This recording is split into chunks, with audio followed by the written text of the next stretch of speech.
अस्सलाम वालेकुम जी, मैं हूं ज़िया बलोच और आप मुझे सोशल मीडिया प्लेटफॉर्म पर सुन रहे हैं और देख रहे हैं। सामीन, IMF के वफ़द ने PTI के कायद इमरान खान से उनकी रिहाइशगाह ज़मान पार्क में मुलाकात की थी। इस हवाले से मिली-जुली राय का इज़हार किया जा रहा था। हुकूमत की तरफ से और ख़ुद IMF की तरफ से जो प्रेस रिलीज़ जारी की गई, उसमें यही ज़ाहिर किया गया कि ये मुलाकात मामूल का हिस्सा है और ये जो स्टैंड बाय एग्रीमेंट हो रहा है पाकिस्तान का IMF के साथ 9 महीनों के लिए, और उसमें 3 अरब डॉलर IMF ने पाकिस्तान को देने हैं। तो इस 12 जुलाई को होने वाले इस इजलास से पहले IMF के रिप्रेजेंटेटिव्स ने बाकी जहां बहुत सारे सियासतदानों से मुलाकातें की, उनके साथ उन्होंने इमरान खान साहब से भी मुलाकात कर ली, और ये कोई इतनी ज़्यादा अहम नहीं है और ये सियासी मुलाकात नहीं है। इस हवाले से उन्होंने कहा जी, उन्होंने पीपल्स पार्टी के लोगों से भी मुलाकात की, जिनमें नवीद कमर थे और दूसरे लोग थे। इस तरीके से नून लीग के रहनुमाओं से भी मुलाकात हुई। तो मुस्लिम लीग नून की तरफ से भी यही तासुर दिया गया कि ये कोई गैर मामूली मुलाकात नहीं थी, बल्कि रूटीन का हिस्सा थी। जो IMF ने प्रेस रिलीज़ ख़ास तौर पर जारी की, उसमें उन्होंने कहा जी कि हमने अहम जो सियासी पार्टी हैं उनसे हमने मुलाकात की है, सिर्फ PTI से मुलाकात नहीं की है।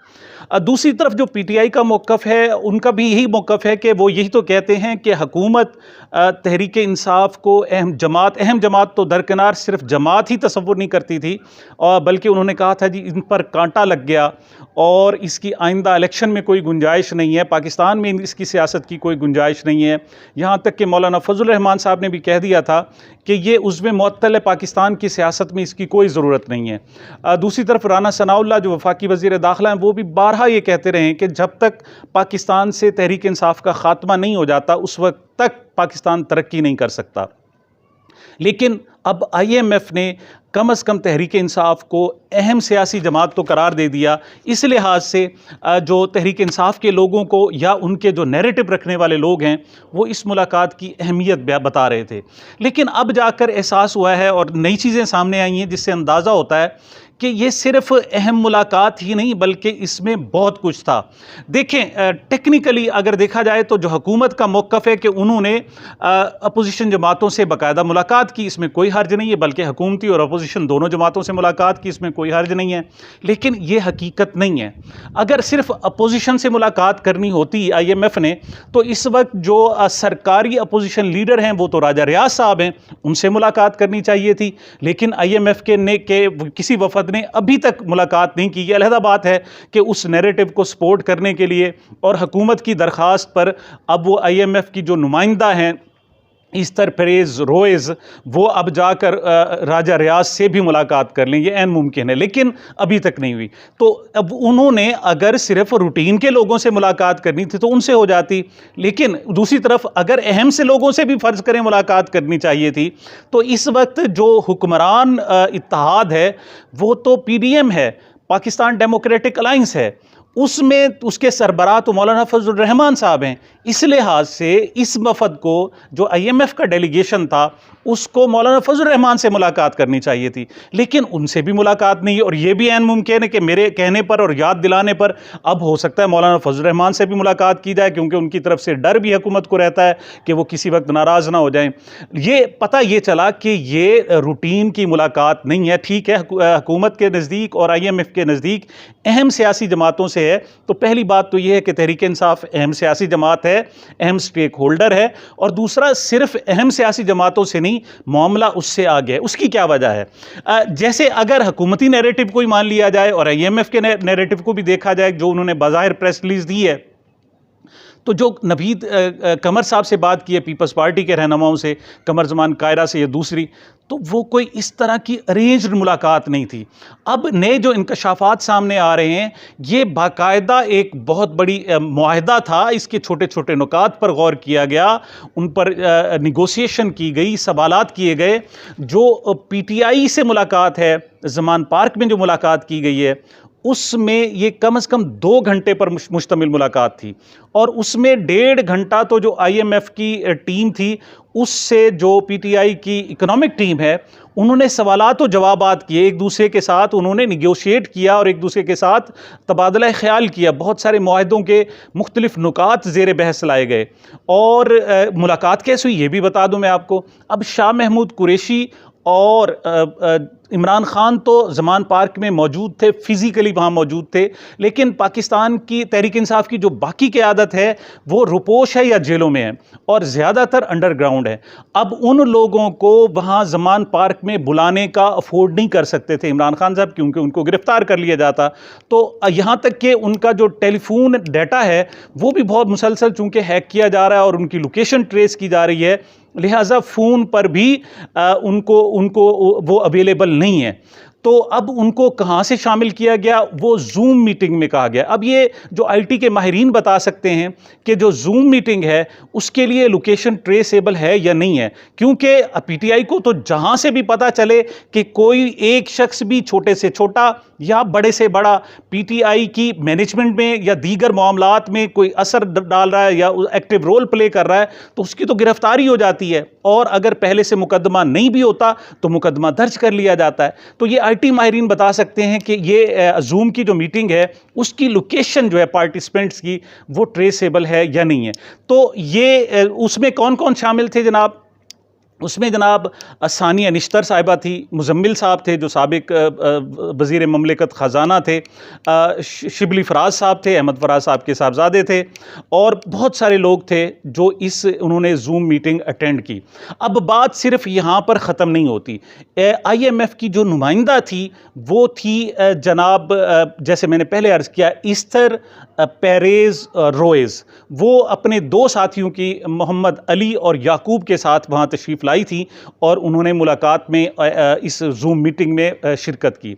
लेकिन ये बात यहाँ ख़त्म नहीं हुई, बल्कि जो IMF की मरकज़ी क़यादत है उसको भी इस जूम मीटिंग में शामिल किया गया। जो अहम मुज़ाकरात हुए हैं वो इमरान खान के इस्तर पेरेज़ रोएज़ से नहीं हुए, बल्कि IMF के जो मिशन चीफ हैं नाथन पोर्टर, उनके साथ उनकी मुलाकात हुई और वो वर्चुअल थी, ऑनलाइन मुलाकात थी। जिस तरीके से पीटीआई की इकोनॉमिक टीम ऑनलाइन थी और वर्चुअल थी, मुलाकात कर रहे थे, बात कर रहे थे, मुज़ाकरात कर रहे थे, इसी तरीके से वहाँ जो न्यूयॉर्क में जो मिशन चीफ हैं उनके साथ भी इस वर्चुअल मीटिंग का अहवाल अब सामने आ गया है।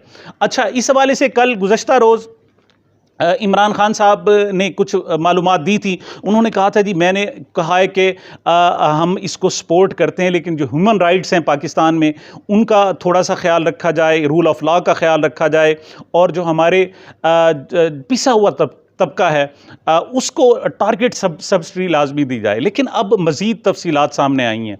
इमरान खान साहब ने जो नाथन पोर्टर से अहम मुलाकात और जो मुज़ाकरात किए हैं उसमें सबसे पहले इस बात का ख्याल रखा गया है कि हुकूमत को पाबंद किया जाए कि वो इलेक्शन वक्त पर कराएगी। और इस हवाले से इमरान खान साहब ने नाथन पोर्टर से बाकायदा कहा कि आप किस तरीके से एश्योर करेंगे कि यहाँ डेमोक्रेसी बरकरार रहे, और हुकूमत जो पहले ही उसका ट्रैक रिकॉर्ड ये है कि वो लॉ को नहीं मानती, आइन को नहीं मानती, अदालतों को नहीं मानती, सुप्रीम कोर्ट के फैसलों को नहीं मानती। 14 मई को जो सुप्रीम कोर्ट ने इलेक्शन कराने का हुक्म दिया था वो उसको नहीं माना जा रहा। मिलिट्री कोर्ट के हवाले से कहा जा रहा है कि जो एक्सपेक्टेड फैसला अगर मिलिट्री कोर्ट के ख़िलाफ़ आया तो हम उसको भी नहीं मानेंगे। ऐसे में IMF के पास क्या मैकेनिज़्म होगा कि वो हुकूमत को मजबूर करे कि वो इलेक्शन वक्त पर कराए? इस हवाले से नाथन पोर्टर का कहना था कि हम कोई सियासतदान नहीं हैं और ना ही हम कोई सियासी रोल प्ले कर सकते हैं, लेकिन हमने इस चीज़ को एश्योर किया है कि हुकूमत भाग कर ना जाए और वो वक्त पर इलेक्शन करा सके। उसकी जो डिटेल सामने आई हैं, उन्होंने कहा जी कि ये हमने 9 माह का मंसूबा दिया है, और इसको डायरेक्ट पूरा 9 माह पर नहीं दिया बल्कि 3-3 महीने पर तकसीम कर दिया है। $3 अरब पाकिस्तान को मिलने हैं, लेकिन ये यकमुश्त $3 अरब नहीं मिलने, बल्कि ये जो 12 जुलाई को एक इजलास हो रहा है IMF का, उसमें असूली तौर पर ये जो स्टैंड बाय मुआहदा है इसकी मंजूरी दी जाएगी, और उसके 2-3 दिन बाद $1.1 बिलियन पाकिस्तान को मिल जाएंगे। ये अराउंड 15 जुलाई के करीब या 16, 17 या 14 को पाकिस्तान को ये रकम मिल जाएगी। लेकिन ये इस PDM की हुकूमत के लिए आखिरी और वाहिद रकम होगी जो PDM की हुकूमत को दी जाएगी। उनका कहना यह था, नाथन पोर्टर ने जो इमरान खान साहब को एश्योर करवाया, कि उसके बाद इसकी हुकूमत की मुद्दत अगस्त तक है। उसके बाद हमारा एक जो रिव्यू होगा वो दरमियान में 2 रिव्यू से मशरूत है। टोटल जो पेमेंट $3 बिलियन, 3 अरब डॉलर की पेमेंट हमने देनी है, वो 2 रिव्यू से मशरूत है। जो अगला रिव्यू होगा वो सितंबर में होगा, और उस सितंबर में नई हुकूमत होगी, जो इंटरिम गवर्नमेंट होगी, निगरान हुकूमत होगी, सिर्फ उससे मुज़ाकरात किए जाएंगे। अगर यह हुकूमत इन असम्बलियों को तूल देती है तो IMF इनसे मुज़ाकरात नहीं करेगा और यह मुआहदा ऑटोमेटिकली यहां सस्पेंड हो जाएगा। और उसके लिए ज़रूरी है कि मुद्दत जो ही पूरी होती है 12 अगस्त या उससे पहले 1-2 दिन पहले जो इन्होंने मंसूबा बना रखा है कि 8 अगस्त को या 9 अगस्त को ये हुकूमत असम्बलियाँ तोड़ देंगे ताकि इनको 90 डेज़ मिल जाएं, तो फिर ऐसी सूरत में 90 दिन के अंदर अंदर इंतखाबात कराना होंगे। नाथन पोर्टर ने कहा कि अगला जो रिव्यू होगा वो फिर दिसंबर में होगा जाकर, और दिसंबर में इस हुकूमत से नहीं किया जाएगा, बल्कि दिसंबर में जो निगरान हुकूमत ख़त्म हो चुकी होगी और जो नई आने वाली हुकूमत होगी उसके साथ हमारा जो है बात होगी। और नई आने वाली हुकूमत को भी हम 3 माह देना चाहते हैं ताकि उसे शुरू में मुश्किलात ना आए और उनके लिए ये स्टैंड बाई हमारा जो एग्रीमेंट है ये मंजूर रहे।